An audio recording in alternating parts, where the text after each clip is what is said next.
UFC 311 is this weekend, and it's already one of the best events of the year. And while that is a bit of a dad joke, there is nothing to laugh at when we talk about betting on UFC. My name is Angelo. This is We Want Picks, and I'm going to give you my bets for UFC 311. But before we look forward, let's take a minute and look back. Let's look back at the last 6 pay-per-views. And before you say, Angelo, why 6? That's a random number. Well, that's 6 months, a half a year's worth. So over the last half a year's worth of pay-per-views, I gave you 41% ROI. ROI is by far the most important number when it comes to measuring success.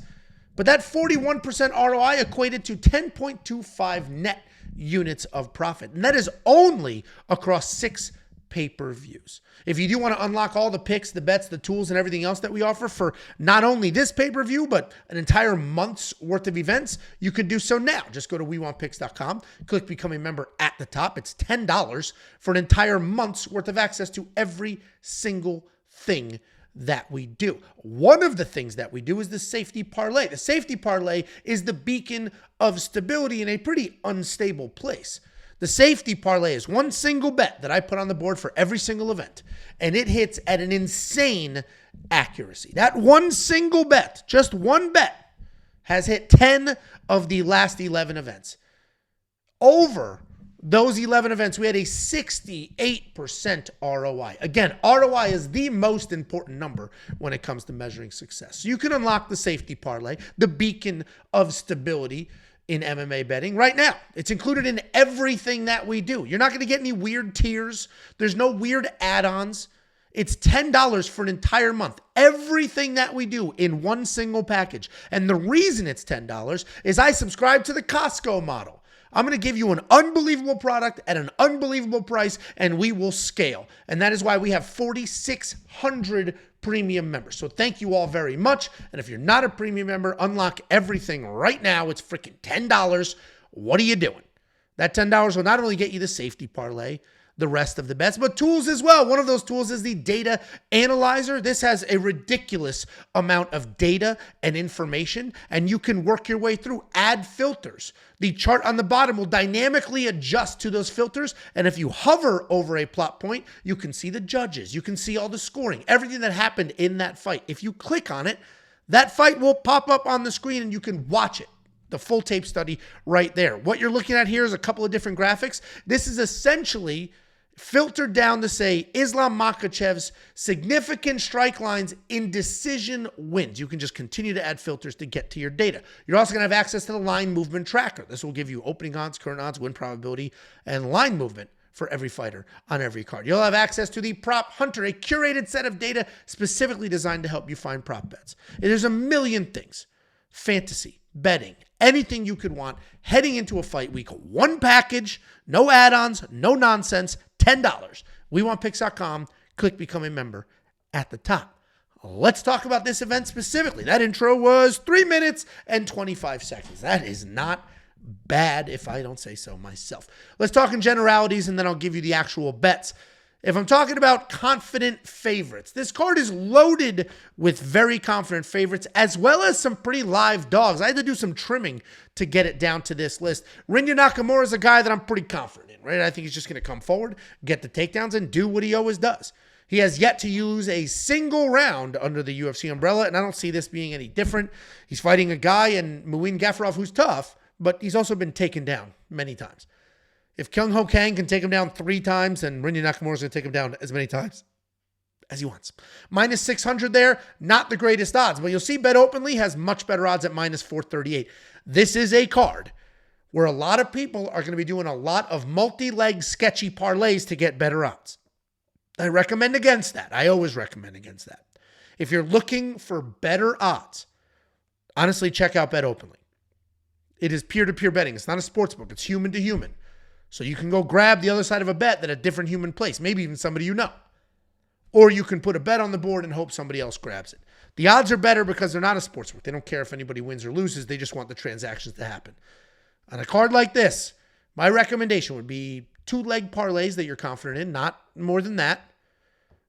Or do some prop hunting and mess around with some bet open league. There's not a ton of value, but we found some. I'll show you the bets in a second. Grant Dawson, similar to Rinya Nakamura, and honestly similar to Jotun Almeida. All three of those have something in common. They're all grapplers. And I think all three of them get these fights to the ground as soon as they want to, and then from there, they control.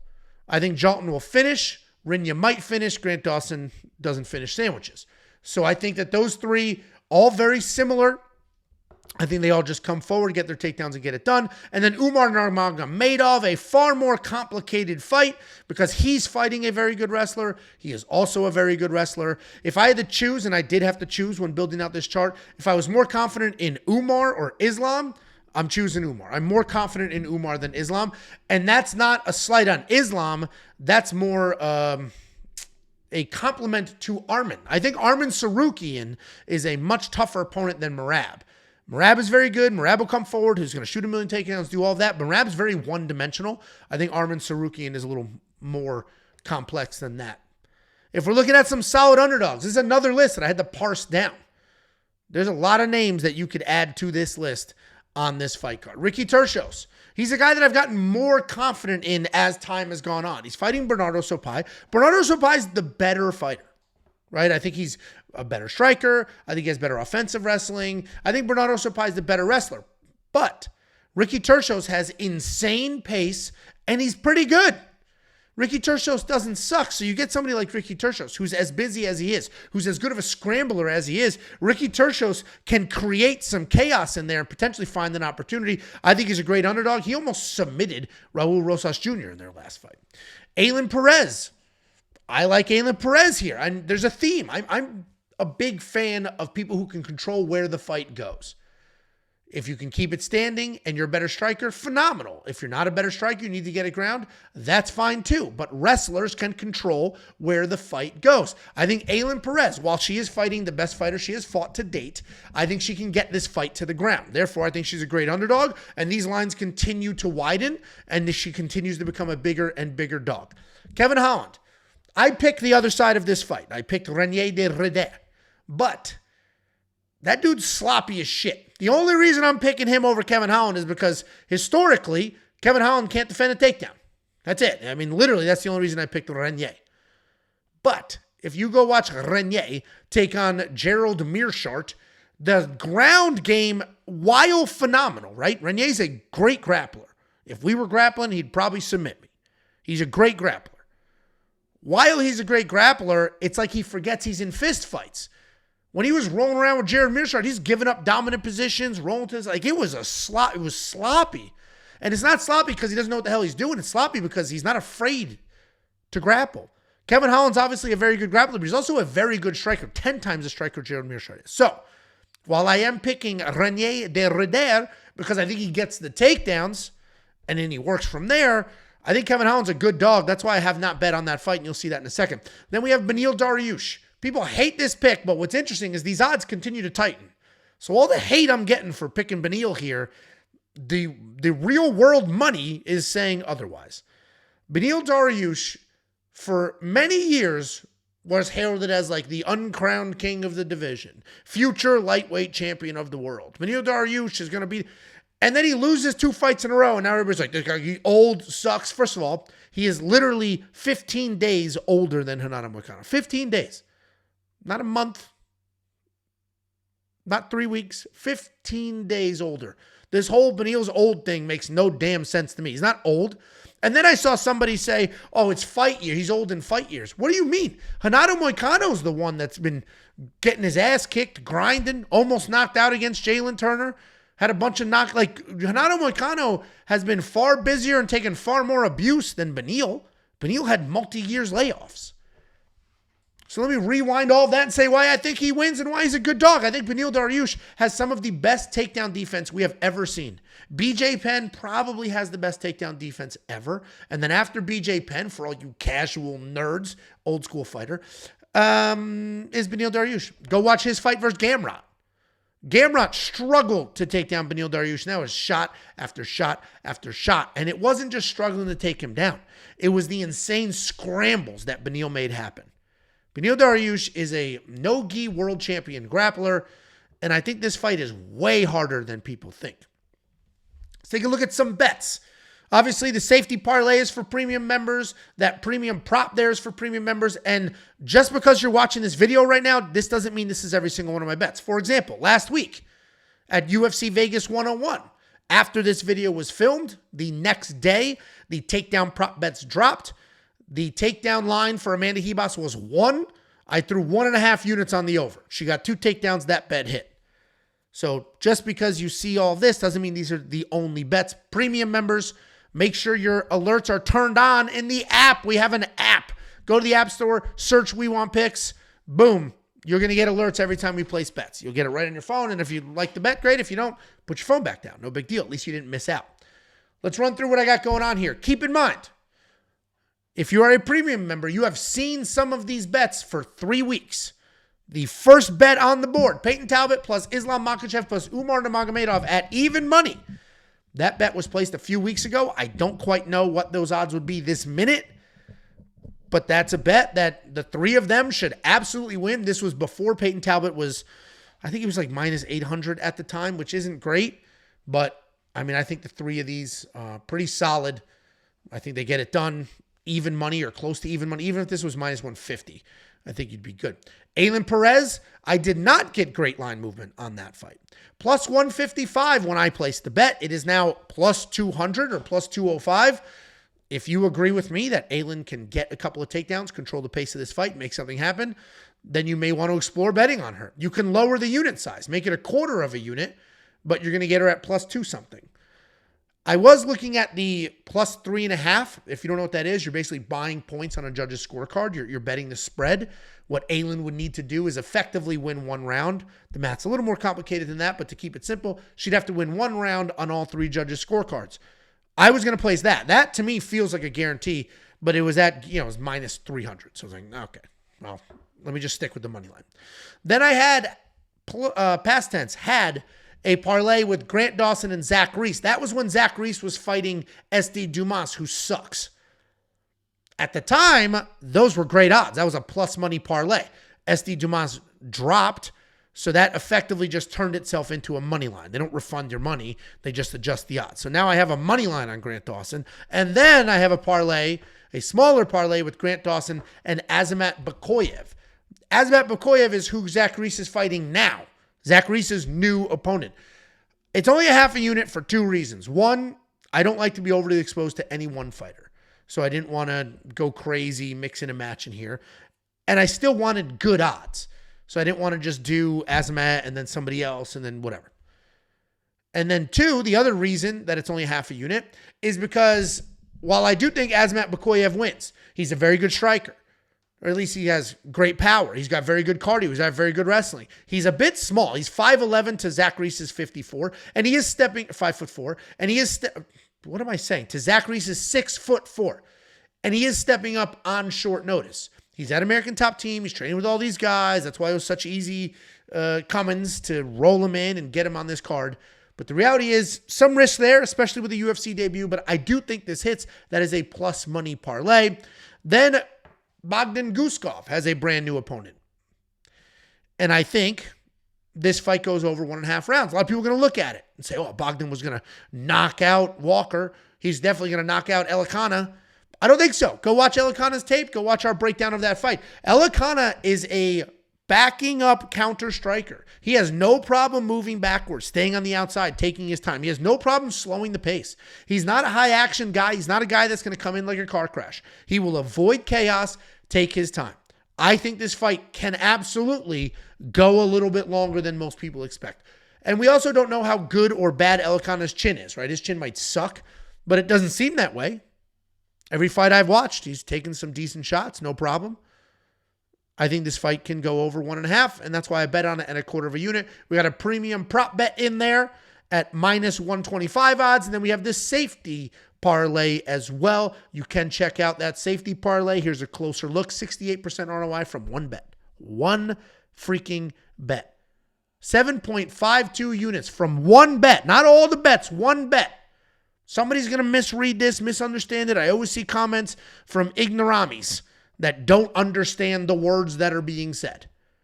This is one bet. 68% ROI. Incredible stuff, really. You can unlock this and everything else. WeWantPicks.com. Here's Jacob's teaser. Most of Jacob's bets are premium bets. His underdog lock of the week is Kevin Holland. Now that Kevin Holland is an underdog, go watch his video. He'll run you through exactly why he picked Kevin Holland to win that fight. The odds are minus 105, so he put 1.05 units on it to kind of get that money back. Grant Dawson minus 3.5 is a prop bet that he put on the board. That prop bet that I talked about earlier where you're betting the spread, this is the opposite. You're removing points from the judges' scorecards. So as long as Grant Dawson effectively wins at 30-27 on 2 of the 3 scorecards, you're good. The bet hits. If he wins by finish, the bet hits. If he dominates a decision, the bet hits. The only way that this bet loses is if obviously it's a split decision the other way, or Grant Dawson doesn't quite dominate, or he flat out loses. Then obviously he's got a whole bunch of other bets. He has 6.5 units on the board right now. All goes well in the world. He can win over 12, and obviously he is not done. You can unlock all of his bets, the tools, everything on the website. Here's a closer look at Bet Openly. I opened this up by saying it's an interesting card with a lot of wide lines. You can get better odds at Bet Openly. They're not a sports book. It's not a casino. They don't need to beat you. Obviously, DraftKings, right? They're a sports book. In order for DraftKings to stay in business, you need to lose money. If you're winning money and I'm winning money and everybody we know is winning money from DraftKings, they go out of business. They can't only pay people out. They got to get money in. They typically get your money in with these long shot parlays that I see in the Discord all day long. Hey, here, look at this ticket. Oh, I put $50. I could win 5,000. You probably won't. Somebody will. And then you'll see that and you'll be like, I can do it.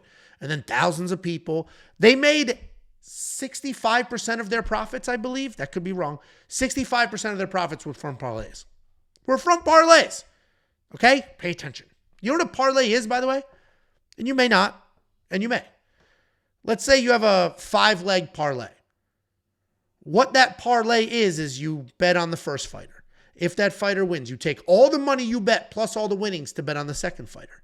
If that fighter wins, you take all the money you bet on the next fighter. If that fighter wins, you take all the money you bet on the next fighter. That's all a parlay is. You're taking all of this money.